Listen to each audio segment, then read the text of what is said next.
This is Locked On Bets, the daily betting show that means business from the Locked On Podcast Network.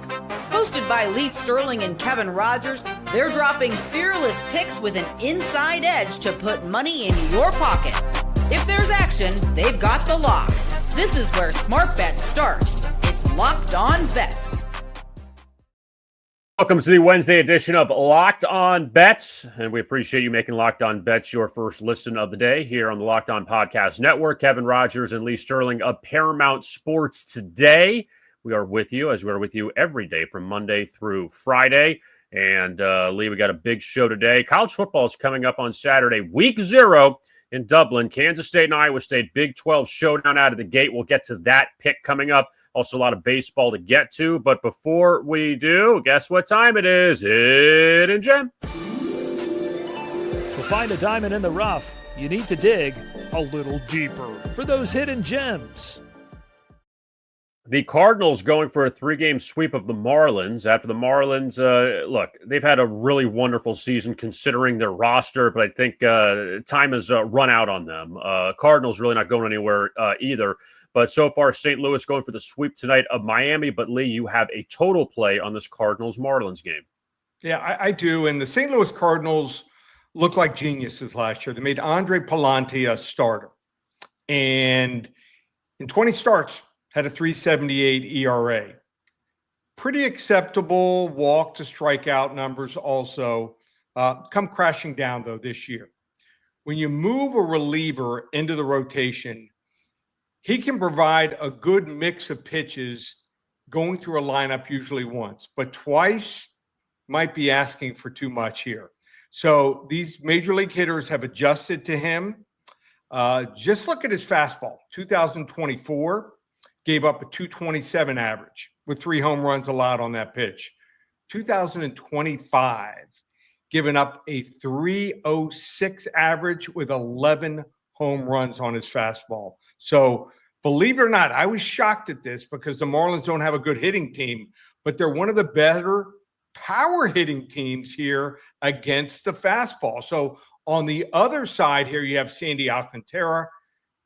Alcantara struggling again. Started off struggling, hit a groove for a while right before the All-Star game break, and then he found out he wasn't getting traded. Maybe he's little depressed because he's given up 12 runs in the last 3 outings here, and his ERA all the way up to 5.09 here. I just don't have faith in either starting pitcher here. I like the fact that the Marlins do hit fastballs well, and that's pretty much what Pallante's all about here. And bullpens also have pitched 10-plus innings here in the last 3 games. So we're going to go with an over 8.5 total runs, minus 105 in the Miami Marlins and St. Louis Cardinals game is going to be my hidden gem.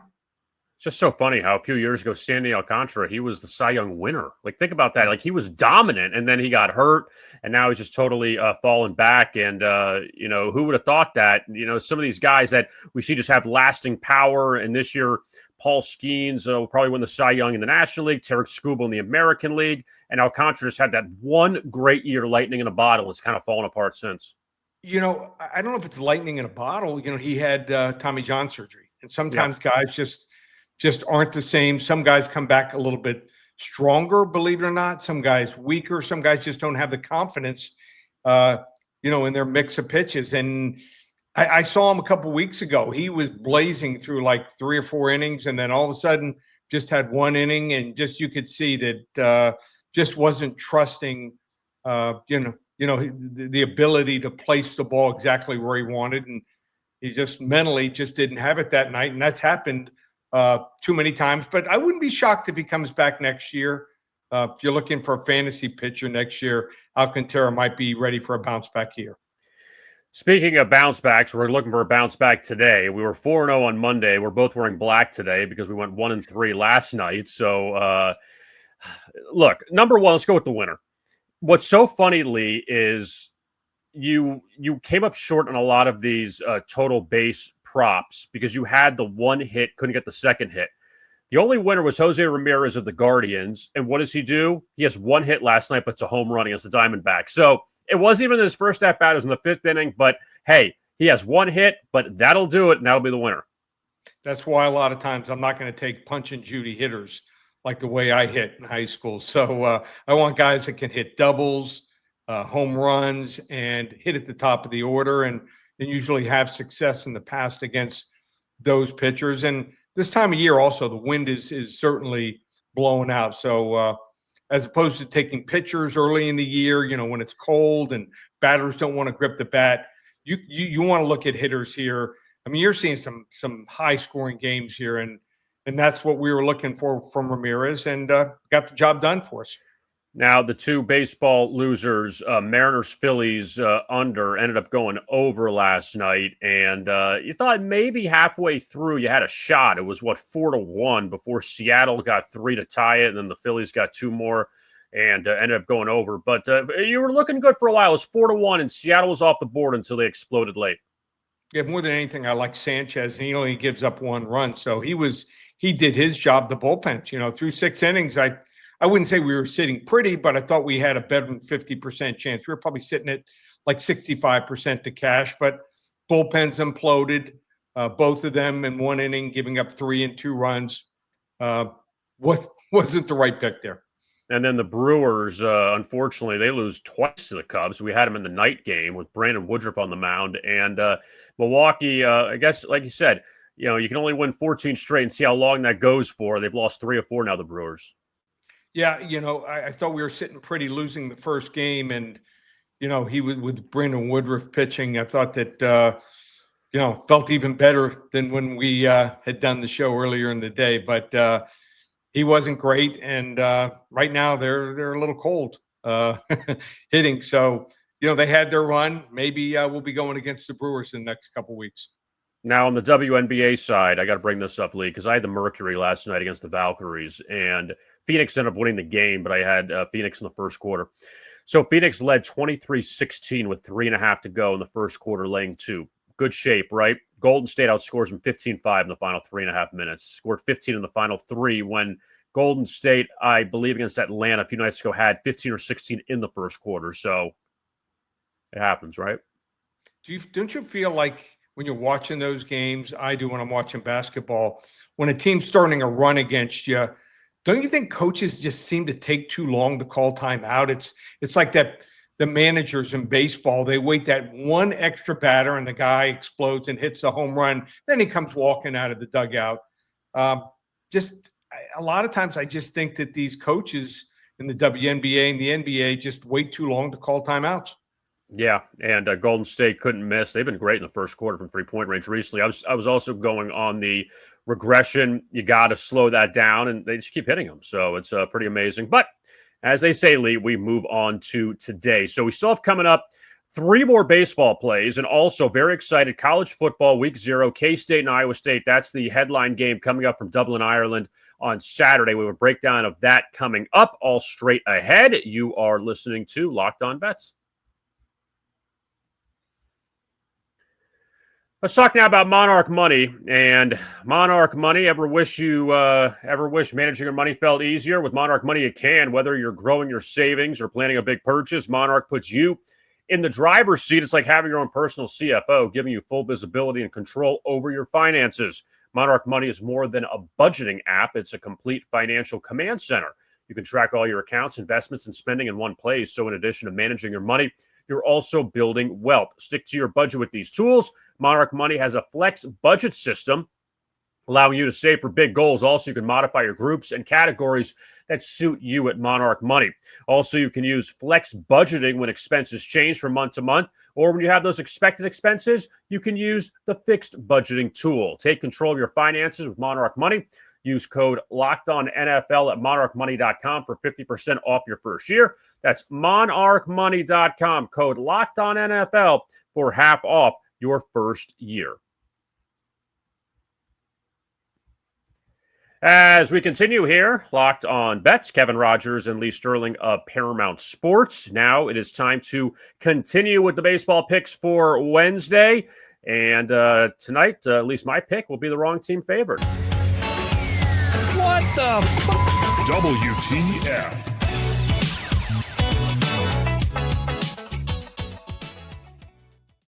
Two teams not going to the playoffs in the American League, the Minnesota Twins and the Cityless Athletics. They are meeting at Target Field tonight, second game of that series. And the A's won last night, and I'm going to go with the A's again. They're a short underdog tonight. Bailey Ober takes the mound for the Minnesota Twins. The Twins are 0-10 in his last 10 starts. So we'll throw that one out there. That's no bueno, Lee, as they say. JT Ginn, I would say the second most popular Ginn in professional sports history behind Ted. His ERA on the road, 3.29. At home, it's 6.75. So he gets away from Sacramento. He pitches better, and the A's are 9-2 their last 11 road games. Let's go with the Athletics with no city name as our wrong team favored pick today. We're going to go with the A's. He might be the third most popular. Herbert Ginn, running back for the 72 Miami Dolphins, the perfect 17-0 Dolphins. So number 32, remember that number and that name. So like I said, I think you left one of the Ginns out. Ted Ginn, a lot of promise, but where was he on the depth chart on that Dolphins team? If you had all those running mainly backs? a return man. He got in late. He was like the third running back. They had Morris, they had Kick and Zonka. He would come in late, or if one of them was injured. But actually, a pretty good return man, and I think he lasted a few years. So had to dig that one up. But 0-10, you would think that you'd get demoted going 0-10 in your last 10 starts. So that's just a crazy stat. And if Minnesota wins, so be it. We're going to fade the guy that's 0-10 his last 10 starts. Simple as that. All right, let's go now to the Reds and the Angels tonight with a player prop. Oh, boy. Last one out, turn off the lights.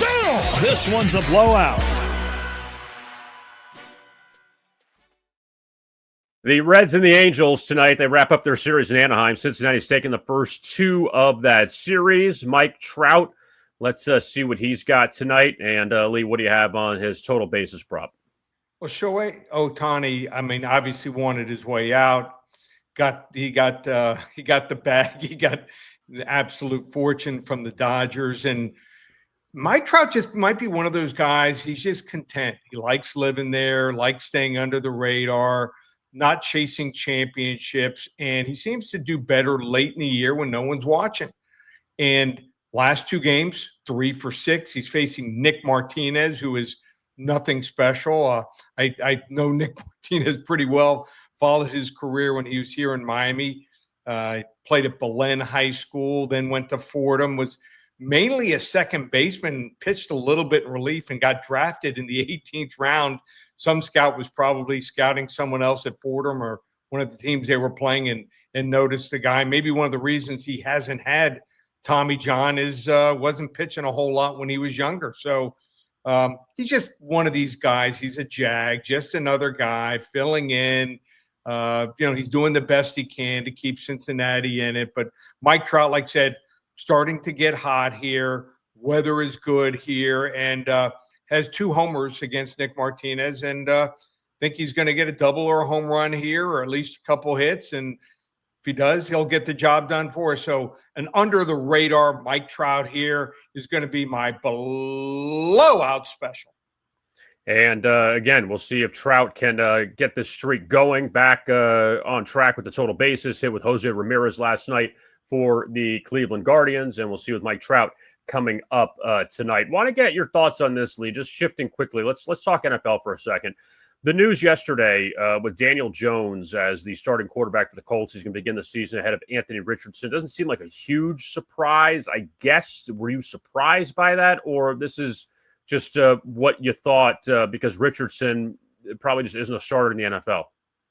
Well, here's the problem with Daniel Jones. If you start him, he's probably geared better to be a reliever, a little bit better passer than Anthony Richardson. So if you bring Richardson in, he scrambles around, he can make some plays, but I just don't see him as a relief pitcher. So, when you invest a 4th-round pick in the 1st round in a guy, you better have a strong conviction. So, that coaching staff and the GM, I mean, they're certainly going to have a lot of pressure. They need to have a good season, minimum probably 9-8, or make the playoffs, or else I think they're in trouble. Daniel Jones is just his decision-making, processing, just isn't good enough. He does have the ability to run some, but unless he just starts off hot and keeps them in a race, I think they're in trouble. And like I said, I probably would have gone the other way and just had a short leash with Anthony Richardson. But these guys are laying it all on the line. They obviously feel that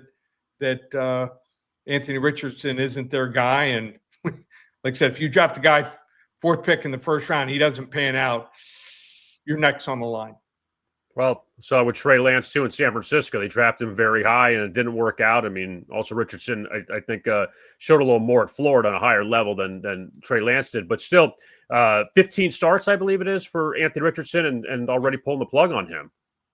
Yeah, well, at least San Francisco in the 7th round. Was that the same year or the year after they picked Purdy? So Mr. Irrelevant. So that was crazy to get a guy in the 7th round. So, he now would go in the first round, but it's an inexact science. I mean, some of these guys look great in college, and they play usually on very good teams, and you can't see how they process information and coverages, and things come quickly to them in college. And then you throw, more sophisticated defenses and bigger, faster, stronger guys. Some guys just don't pan out. Speaking of Brock Purdy, his alma mater, good tie-in there. Iowa State, we'll talk about them against Kansas State Saturday to kick off the 2025 college football season. Also, we have one more baseball play. A couple locks coming up as we continue right here on Locked On Bets.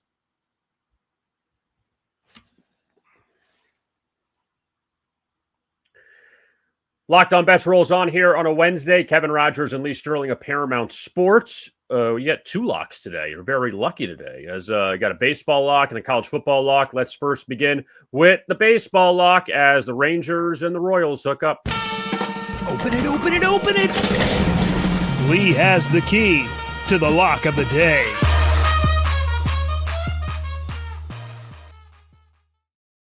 It's pretty amazing how the Kansas City Royals are right on the doorstep of the wild card race. And last year they went on a run to get in.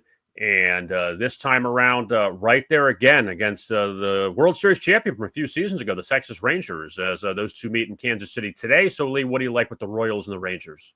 Major League Baseball loves it. They get those 3 wild cards, and it's usually a race that keeps a couple teams in it. So if you're barely above 500 every year, you look up and you're still alive here. So they're sneaking into playoff competition here and contention here.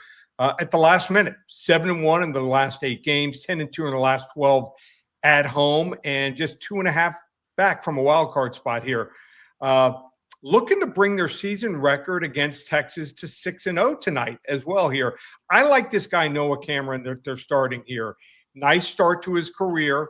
I didn't think he'd have great strikeout numbers and be able to succeed here in the pros, but I was wrong. His K rate is still below the league average, but he's now throwing 2.47 ERA with over 100 innings pitched, and a career now 2.09 batting average allowed, 16th best in baseball.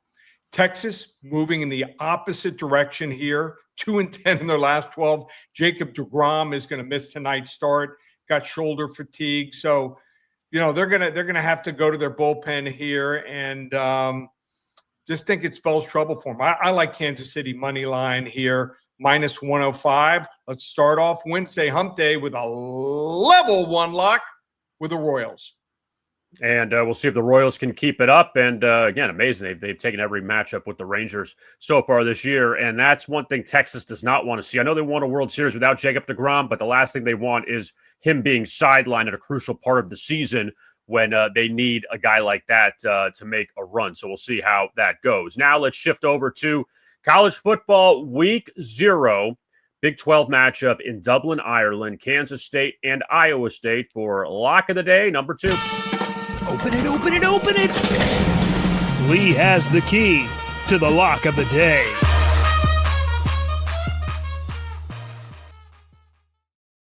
Started to see a lot of these games in Dublin, Ireland. Florida State, Georgia Tech last year. Georgia Tech won that game as an underdog to kick off the season. Now you have a big one in the Big 12, Iowa State. They beat Kansas State in the finale last year. So K-State playing with some revenge. And we talked about the Wildcats team right towards the top of the Big 12, trying to get over the hump this year after Arizona State won it last year.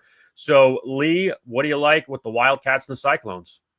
I personally don't think either coach is excited about playing the first game where so much matters and is on the line. These are two top 25 teams, and they could be contending for the college football playoff. And to play a first game like this, you'd rather, if it's going to be, overseas, you'd rather have another game under your belt to try things out, just getting plays in, new starters, both teams like Iowa State, they're trying to break in some new receivers. Kansas State, they've got a bunch of transfers on both sides of the ball that they'd like to see get some action first, but you don't have that luxury. Now, how has Matt Campbell done against Chris Klieman? Well, pretty darn well. 4-1 straight up and 5-0 against the spread. So that to me was a little shocking. I thought it would have been pretty close because I think both of these coaches are pretty much on par with each other. I think they're top 10, top 15 coaches. I looked at the schedules from last year, nearly identical schedules. Kansas State's was ranked 34th best. Kansas State's 38th best. But the Wildcats actually were better in almost every metric except for record. An example here, Kansas State outgained their opponents by over 83 yards per game. Iowa State only 62, but had a better record. Also, they had a 1.31 yards per play differential over their opponent, which pretty impressive over the course of a year. You're gaining more than a yard per play. Cyclones, a puny 0.16. So what allowed Iowa State to go 11-3 and Kansas State to go 9-4? I thought the main reason was the turnovers. Iowa State was +9 in turnovers for the year, while Kansas State was a surprising, usually they're up there with the leaders, -1. The 2 years before that, Kansas State was +11 and +12. They had a lot of sacks. They had 35 sacks where Iowa State only had 16. They did create more havoc. Shows you that probably the bounces just went Iowa State's way. So a little more. I also like the fact that Kansas State, I believe, has the better quarterback. Avery Johnson is more explosive, in my opinion. Pretty similar passers, but a much better runner. So he's a guy that might end up with 10, 12 rushing touchdowns. He was approaching that last year. And I just think also that Iowa State's going to miss that second and third round draft choices that left their team here in Jaden Higgins and Jalen Noel that combined for 167 catches and 17 touchdowns. New receivers usually have a tough time breaking in the first game, especially against a defense that usually gets the job done here. I think you lay the 3 points. I think Kansas State gets revenge for the last couple of years and wins this game 27-20. This is going to be my level 2 lock. Yeah, should be a really great game. And I understand what you're saying as far as it's such a big game out of the gate. You win this game, you're in good shape, and you went overseas, got the win, you lose. It's kind of, it doesn't ruin your season, but also you're 0-1 in the conference now, and now you got to travel all the way back. And, it's just it's a tough spot, but we understand what college football does with these games. Yeah, this is, and I think that Kansas State, they've had to play Iowa State in the middle of the season or end of the season, and a lot of times they've been really banged up with injuries.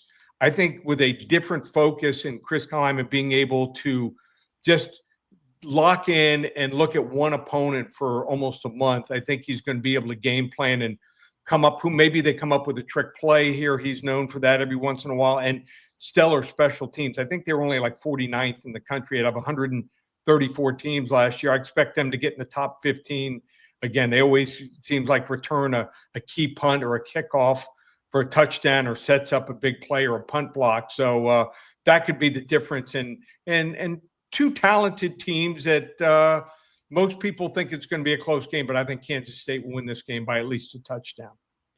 So, Lee, what do we got going on at Paramount Sports? Obviously, college football starting this Saturday, several matchups. And then next week, we begin on Thursday with week 1, and it just goes Thursday all the way through Monday. So it's just a lot of college football action right now at Paramount Sports. Yep. If you want to give us a try, you've never been with Paramount Sports or been with us before, but not ready to make the commitment for the year, you get 6 weeks of action starting on Thursday. That's right, tomorrow in the NFL. So we still have a week left of preseason, but 6 weeks of college football and 4 weeks of NFL regular season, $597. Also, we'll have a UFC card put up later today. So might be running a special there. So stay tuned. Listen to the show tomorrow and Friday. Might run a Super Saver special. It's a card. It's going to start at 6 a.m. Eastern. So got to do something to get people up and early and to watch that card. And I think I'm going to lay something out that people can be very excited about for a very cheap price. So check out all the specials, ParamountSports.com, or call us here at the office, 800-400-9741. And don't forget to like and subscribe to our YouTube channel here, Locked On Bets, as we continue with these shows, and we appreciate your support. Also, our podcast you could find on your favorite audio platform.